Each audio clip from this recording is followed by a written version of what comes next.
بسم اللہ الرحمن الرحیم الحمد للہ رب العالمین والصلاة والسلام علی سید المرسلین وعلی آلہ وصحبہ اجمعین ومن تبعہم بإحسان الی یوم الدین اما بعد۔ ادارہ تربیت المعلمین کی جانب سے استاد اور محتمم صاحب اس سلسلے میں ہماری گفتگو چل رہی تھی۔ اس سے پہلے ہم نے کافی نشستوں میں محتممین حضرات سے متعلق، ان کی ذمہ داریوں سے متعلق، ان کے ذاتی اوصاف سے متعلق، ان کے منصب اور عہدے سے متعلق، اور پھر مالی امور سے متعلق، اور چندہ اور جو کچھ رقوم اہل مدرسہ وصول کرتے ہیں اور ان کے پاس آتی ہیں، ان کے مدات سے متعلق بہت ساری کچھ باتیں ہم نے عرض کی تھیں۔ اور اب ہم معلم اور استاد، بلکہ یہ کہنا چاہیے کہ مثالی استاد اور درس و تدریس کے کامیابی کے زرعی اصول اور مثالی استاد، اس سلسلے میں ہماری گفتگو جاری رہے گی۔ آج بھی ہم انشاءاللہ العزیز اسی سلسلے میں ہماری بات ہوگی۔ در حقیقت یہ استاد، یہ ایک جو دینی ادارہ ہوا کرتا ہے یا کوئی بھی اسکول ہوا کرتا ہے، اسکول کے مدارس کے تعلیمی اور تربیتی اور تدریسی عمل کی کامیابی کا دار و مدار معلم اور استاد پر ہوا کرتا ہے۔ یہ ایک بہت بڑا ایک عظیم جملہ ہے۔ جتنے بھی دینی ادارے ہیں، جتنے بھی تعلیمی ادارے ہیں، چاہے وہ عصری تعلیم کے ہوں، چاہے وہ دینی اور دنیاوی تعلیم کے ہوں،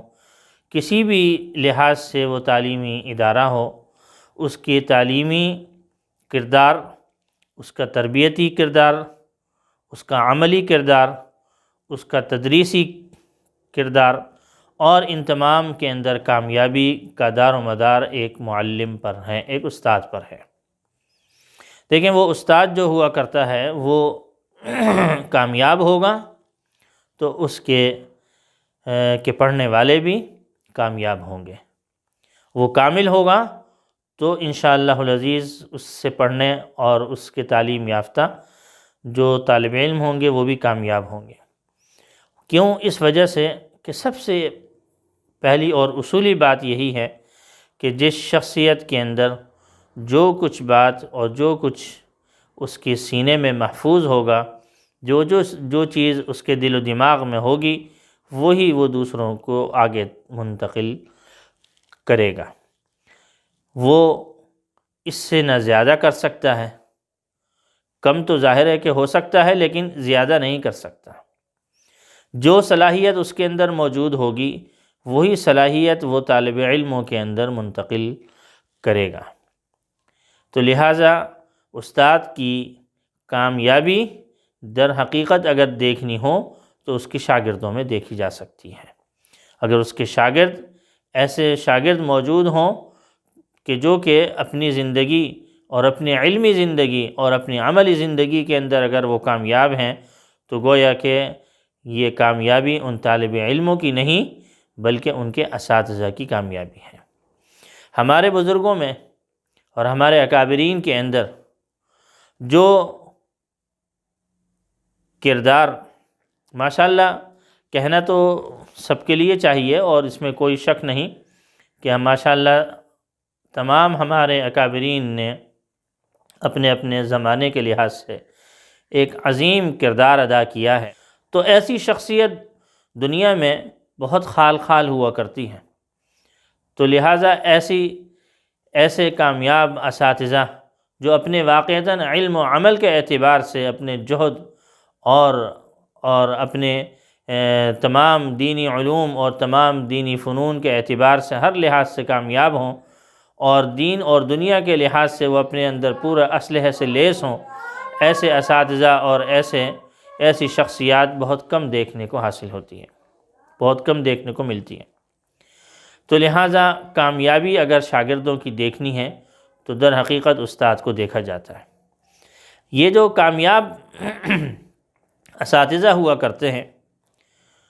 وہ کامیابی اسی وقت ان کو حاصل ہوا کرتی ہے کہ جب کہ وہ اپنے فن کے اندر ماہر ہوا کرتے ہیں۔ دیکھیے جو بھی ادارہ ہے، ان تمام دینی اداروں کا مقصد اور تمام عصری تعلیم گاہوں کا مقصد اور تمام مدارس اور اسکولوں کا مقصد، جو ان کا تاسیسی مقصد ہوا کرتا ہے، جو بنیادی مقصد ہوا کرتا ہے، وہ یہی ہوا کرتا ہے کہ طالب علموں کے اندر علمی اور عملی صلاحیت کو اجاگر کرنا اور اس کے اندر استقامت اختیار کرنا۔ در حقیقت اگر استاد اس میں کامیاب ہو جاتا ہے تو یہ اس کی بہت بڑی کامیابی ہے۔ وہ اپنے لحاظ سے طالب علموں کی تعلیم کی ذمہ داری لیتا ہے، ان کی تربیت کی ذمہ داری لیتا ہے، جس کے ذریعے سے وہ اپنا ایک فریضے کی تکمیل کر رہا ہوتا ہے۔ دنیا کا کوئی بھی پیشہ جس قدر معلمی کا پیشہ اہم ہے، اس نہ دنیا کا کوئی بھی پیشہ اہم نہیں ہے۔ دیکھیں دنیا کے اندر اور معاشرے کے اندر جتنا کچھ خیر اور بھلائی ہے وہ در حقیقت ہم دیکھتے ہیں کہ وہ استاد کی وجہ سے ہے، اور اگر دنیا کے اندر کوئی شر اور فساد ہے تو وہ بھی ہمارے تعلیمی اداروں کی ناکامی کی وجہ سے ہے۔ دیکھیے معاشرہ اگر کوئی تبدیل ہوا کرتا ہے تو وہ معاشرہ کوئی اور چیز کا نام نہیں، یہ انسانوں کے ہی نام ہے۔ ہمارے اور آپ کے ہی جو ہے وہ مجموعے سے یہ معاشرہ تشکیل پاتا ہے، اور اس کے اندر اگر کوئی شخص، اگر کسی جماعت کے اندر کوئی کامیابی ہے تو در حقیقت وہ ان تعلیم گاہوں کی مرہون منت ہے کہ جہاں پر ان لوگوں نے تعلیم حاصل کی ہے۔ اور اگر خدا نخواستہ معاشرے کے اندر کوئی اگر خامی دیکھنے میں آتی ہے تو در حقیقت وہ ان تعلیم گاہوں کی ناکامی ہوا کرتی ہے۔ اور اس کے ساتھ ساتھ اگر معاشرے کے اندر ناکامی ہے تو اس کا دوسرا دو اسباب کے درجے میں جو دوسرا سبب ہمارے سامنے آتا ہے وہ ہماری ذمہ دار جو ریاست ہے، یہ جو ہماری ذمہ دار جو حکومت ہے، وہ ان حکومت کی ذمہ داری ہوا کرتی ہے کہ وہ تعلیمی لحاظ سے اپنی عوام کی ذمہ داریوں کو کس حد تک پورا کر رہی ہے۔ دیکھیے ہمارے معاشرے کے اندر بہت زیادہ ایسے لوگوں کی تعداد ہے کہ جو کہ صحیح طور سے نہ تعلیم حاصل کر پاتے ہیں اور نہ ہی ان کے لیے اسباب پیدا کیے جاتے ہیں۔ دیکھیے عملی طور سے اصل کام ہوا کرتا ہے، اگر حکومت اس بارے میں قانون تشکیل دیتی ہے، قانون بنا دیتی ہے، لیکن جس طریقے سے اس قانون پر عمل کرنا چاہیے وہ قانون پر عمل نہیں ہوا کرتا۔ کتنے ایسے بچے اور کتنے ایسے چھوٹے چھوٹے بچے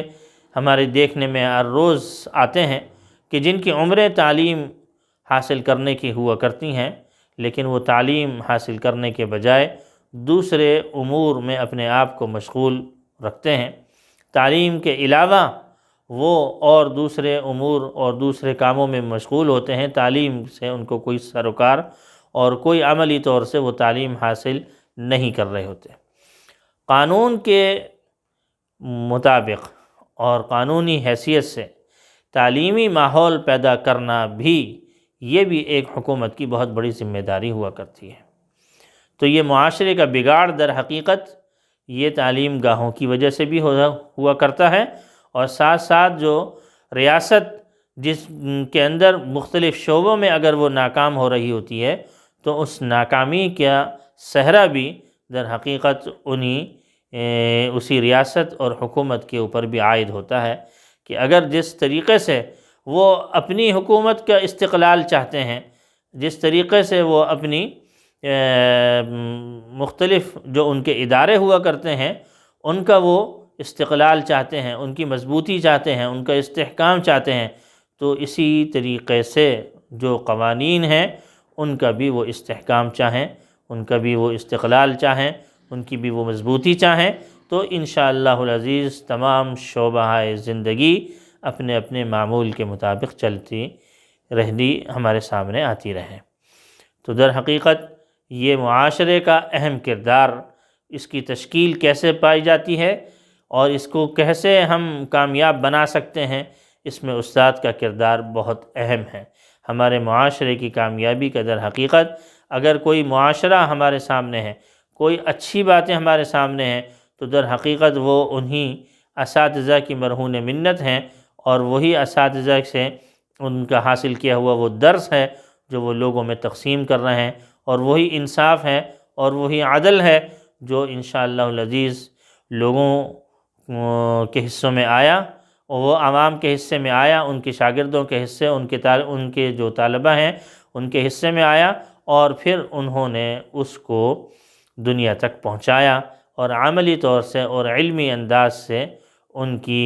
نیابت کا حق انہوں نے ادا کیا۔ بہت ساری شخصیات ایسی دیکھنے میں آتی ہیں، اور ہر شعبے میں دیکھنے آتی ہیں، ہمارے عوام میں بھی، ہمارے خواص میں بھی، ہمارے علماء میں بھی، ہمارے عامۃ الناس کے اندر بھی، کہ جو کہ اپنے علمی اور عملی اعتبار سے ماشاءاللہ بہت ٹھوس مواد اپنے اندر رکھتے ہیں۔ اللہ جل شانہ عمل کی توفیق عطا فرمائے۔ وآخر دعوانا ان الحمد للہ رب العالمین۔